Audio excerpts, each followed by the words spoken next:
Tensions are high in Minneapolis. An officer shooting of a 20-year-old at a traffic stop has sparked more outrage in the community. A COVID curfew in Miami is lifted as hospitalizations go down. Residents and tourists react to this major step.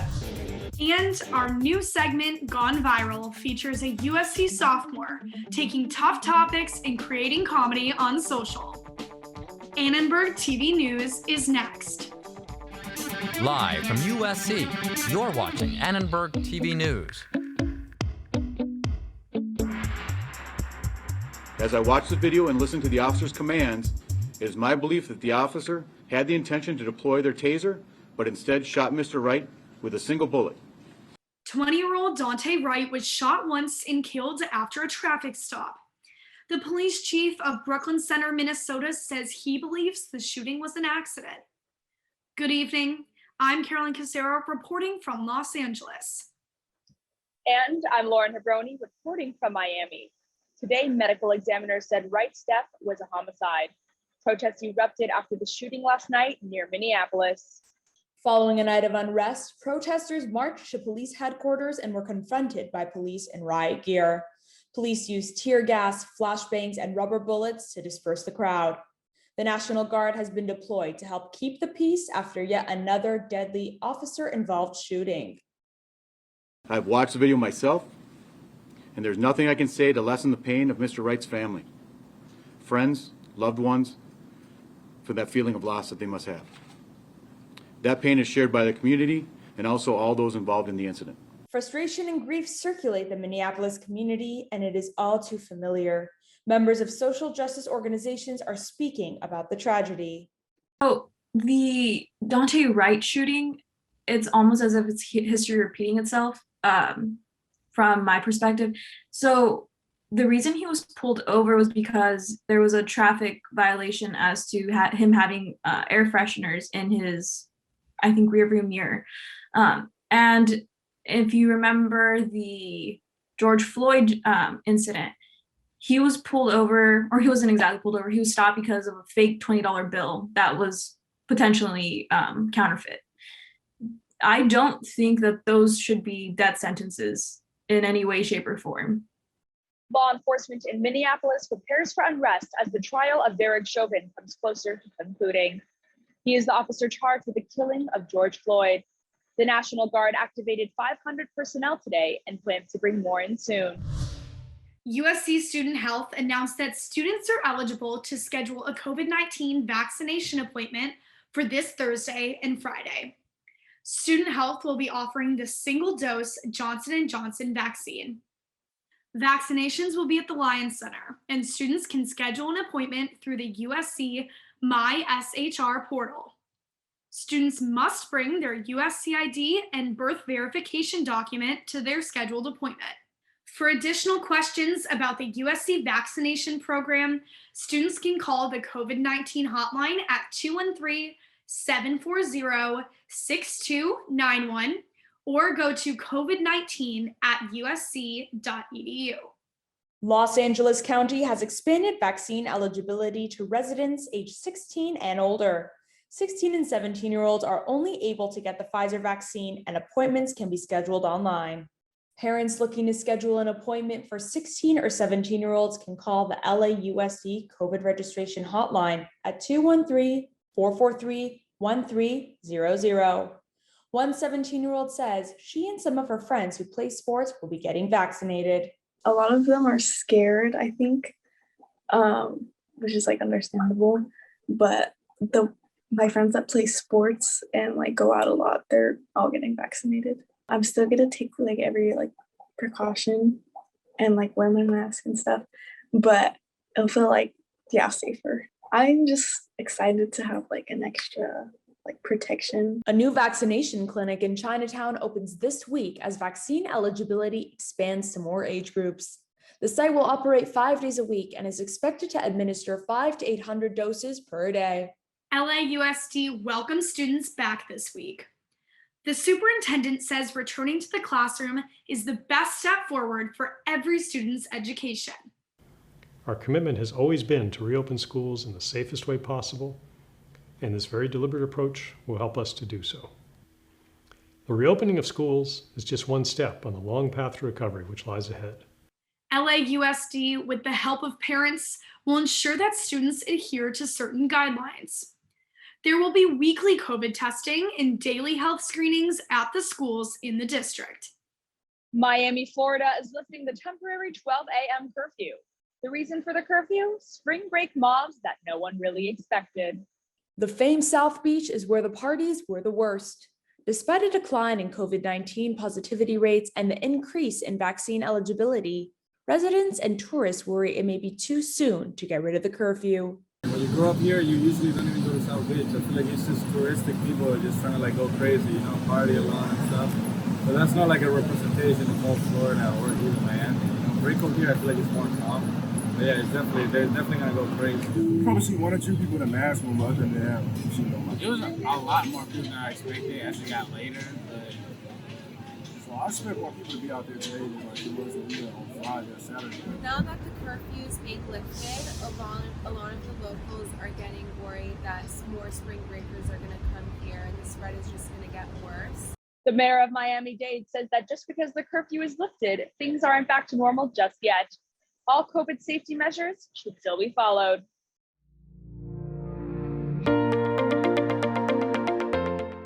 President Biden has created a bipartisan commission to study the possibility of expanding the U.S. Supreme Court. I'm Kimia, Rahbar, reporting from Los Angeles. Currently, 6 of the 9 Supreme Court justices lean conservative, while only 3 are liberal. USC journalism professor Jonathan Kotler puts it into perspective. Democrats want to even the playing field, which is not even right now. It's grossly tilted towards the conservative right. Because it's a divided Congress and because Biden realistically has no way of getting such a measure through Congress, it's like a waste of time. The only way you can get this done is if they have the votes to get it passed, and they flat out don't have the votes to get it passed. The president has said in the past that he thinks judicial nominations are out of whack, but at this point he has not made it clear whether or not even he supports changing the Supreme Court.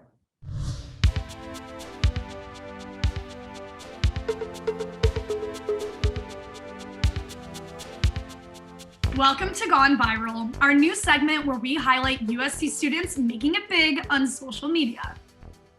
This week, we're joined by Karan Menon, a sophomore narrative studies major. Let's check out one of his TikToks. Hey, did you guys turn the power off? We did, yeah. You know, too many people were cranking up their heat because of the snowstorm, so we had to stop the system from overloading. Okay, well, why is it taking so long to come back? I mean, don't you guys have like backup energy sources? Oh, yeah, we do. They're right. Oh. Did they freeze? They froze. Guys! Damn, I'm sorry about that, man. I guess they're just not built for this weather. You know, can I interest you in some boiled snow? No, wait, why weren't they built for cold weather? Aren't you supposed to winterize all the systems? In most places, yeah. But over here, we actually leave that up to the private power companies. Okay, but you can make it mandatory for the private companies. Yeah, but you know, this weather is just so rare. You know, like there was just no way to predict this. Wait, didn't something similar happen like 10 years ago? Yeah, very similar. And didn't they tell you in a federal report that you should winterize all the power plants? Yeah. So you just... Yeah, we didn't do anything. Okay, can I speak to the manager? Oh yeah, he's right over there. Oh yeah, sorry, sorry about that. And I'm wondering, did you ever think that your account would blow up like this to reach about 3.7 million likes and 150,000 followers?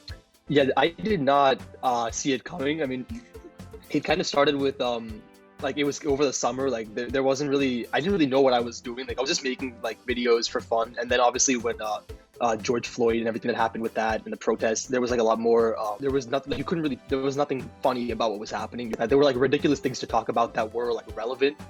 And I felt like there was some kind of like educational aspect that you could incorporate with comedy. And the first video like blew up. Like I did not expect that at all. I feel like you have this amazing talent of mixing content that's funny, but also super informative. So how do you kind of weigh what do you make funny and what do you make more serious with your work? Yeah, it's always like a balance, because if it's too much focused on like the facts, and it just becomes like a kind of like a news report. And there's like a place for news reports. If you're putting it like on social media, people already kind of have sources that they trust. Like I think I found like a kind of rhythm that works now, like trying to take like the base, like obviously you can't fit everything into 60 seconds, but you can take like the most important things and just as like a kind of intro to the issue, and then just make it as funny as possible. Well, that's awesome. I'm so glad that you got recognized. And that's it for this week's Gone Viral. Karan, thank you so much for joining us. Thank you very much. See you all back here next week with more USC content creators. A local news outlet called LA Taco is partnering with USC Annenberg. Students will get to produce a magazine that captures the diverse experience of food, music, and social justice in Los Angeles. I think there are a wide amount of uses. Within LA Taco, I think it's kind of maybe opened the door to more creative forms of journalism. They've never had a print product before, to my knowledge. So maybe that'll open some new avenues for them there. But then also, for Annenberg Media as a whole, I think this kind of opens the doors to let everyone see like this is really possible and it's very doable. While it is maybe a little bit longer features, it has that interactiveness that you can also, like, using a QR code, you scan the page and then you can also look at a video from the article piece. There's stickers. There's different elements that make it a little more engaging than a regular magazine per se. In a USC and LA Taco collaboration, Chef Alfonso Martinez chatted with the USC team about Indigenous cooking and its role in bringing cultures together. We have articles in there on people in our community who are serving our communities. We have stories in there that just cover a range, mostly related to food in Los Angeles, and very unique stories, and very much focused on restaurants that serve the BIPOC community or are led by people in the BIPOC community. The magazine, called Taco Life, will be distributed throughout libraries, community centers, and restaurants in Los Angeles.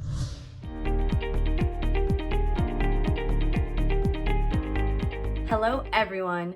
It's a great day to be an SC sports fan. Starting tomorrow, there will be limited capacity at home outdoor spring sports games. Spectators include family and friends of the players and coaches.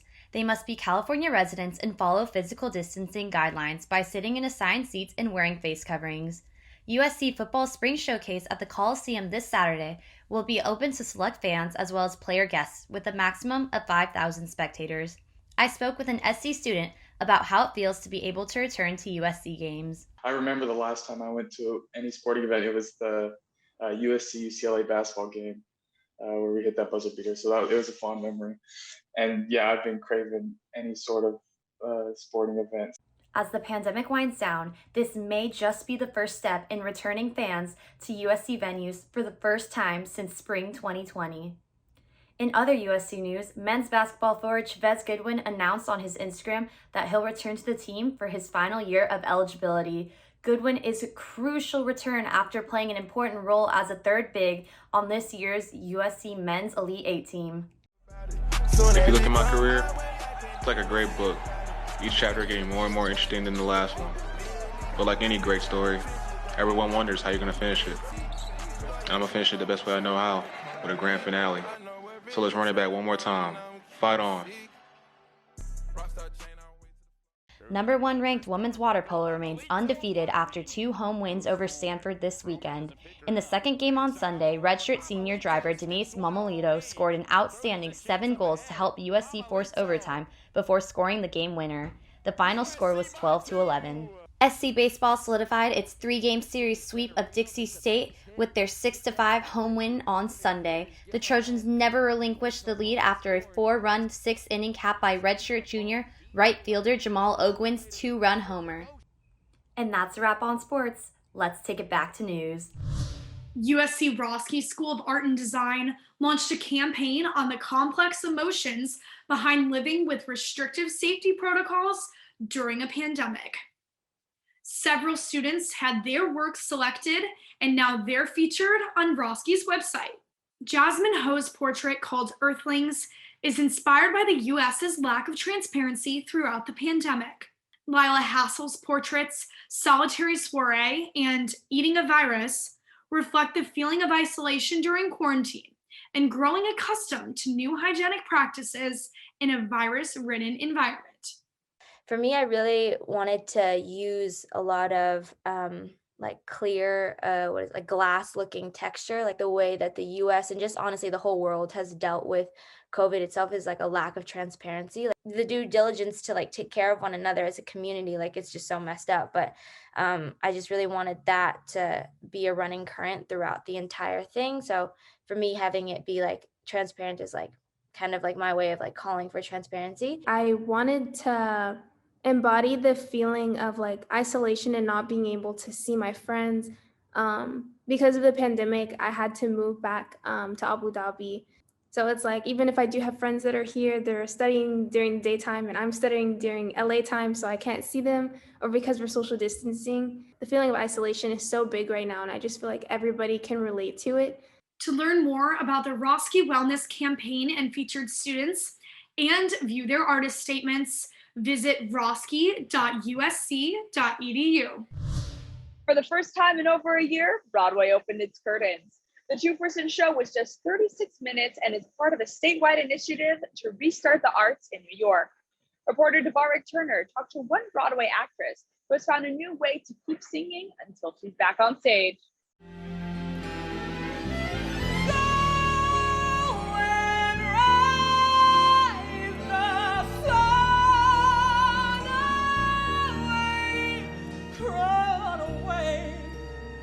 Nasia Thomas is a busy woman. The Broadway actress is riding the high after the release of her production of the musical, The Last 5 Years. All of a sudden, everything is like, bam, bam, bam, do this, this. That's because Thomas was part of a team of artists that have pushed the limits of what can be done during a pandemic. This might be a game changer. It's not quite a musical on stage. It's not quite a film, and it's like a filmsicle. The two-person musical about the beginning and end of a relationship was filmed in a small New York apartment in 4 days and was streamed online. The production was a risk, but it paid off. Tickets were sold out and the show was just nominated for a Drama League Award. But Thomas is most touched by something else. The outpouring of DMs and tweets and text messages from people of color, from Black people specifically, who have seen this show saying, I never thought, and I never heard myself in that role. For it to be received this way, and for people in Manila and people in Australia and New Zealand and the UK, like all of these people are seeing this. You know, they saw The Last 5 Years and they're incredibly moved by it. Thomas landed her first national tour just months after graduating from college in 2015. 6 months later, she made her Broadway debut. She performed at the 2019 Tony Awards and was set to star at another Broadway show last year until the pandemic. The lights on Broadway have been off for over a year now, and it's still uncertain when theaters will reopen. Artists have found creative outlets and are learning new skills, but not being in front of a live audience is frustrating for many. It's been hard, especially seeing that, you know, sports can continue and all of these different things were coming back before the arts. And it's like New York, especially for New York, specifically for Broadway, we brought in a whole bunch of money, but everybody else was allowed to open before we were, with the same risks too. Like many performers, Thomas needs to return to the stage. Working on The Last 5 Years has been the most fulfilling experience of her career, and she's not ready to slow down, especially since she's hoping to leave a meaningful legacy. I want to be able to represent people who look like me. I want to be able to continue to inspire, and I love what I do. It's like I don't even have a choice. I don't even have a choice. I know everyone says that. I can't help it. I love it, but it's like for real. I can't see myself doing anything else. There's no question, there's no doubt. I said I'd stick it out and follow through. For Annenberg Media, I'm Devarek Turner in Burlington, North Carolina. I don't know about you, Lauren, but I actually just got goosebumps watching Nasia sing. Letting you all in on a little secret. When I was younger, being on Broadway was absolutely my dream job for when I grew up. And I'm so jealous that she is one of those elite members who were able to make it work for their full-time job. You know, she's absolutely phenomenal, and I don't blame you. I'm a huge fan of Broadway and musical theater in general. I can't wait to get back in the theaters post-pandemic, and I can't wait to watch her career take off as well. Oh, absolutely. I'm waiting patiently.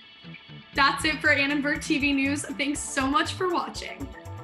From everyone at Annenberg Media, have a great night.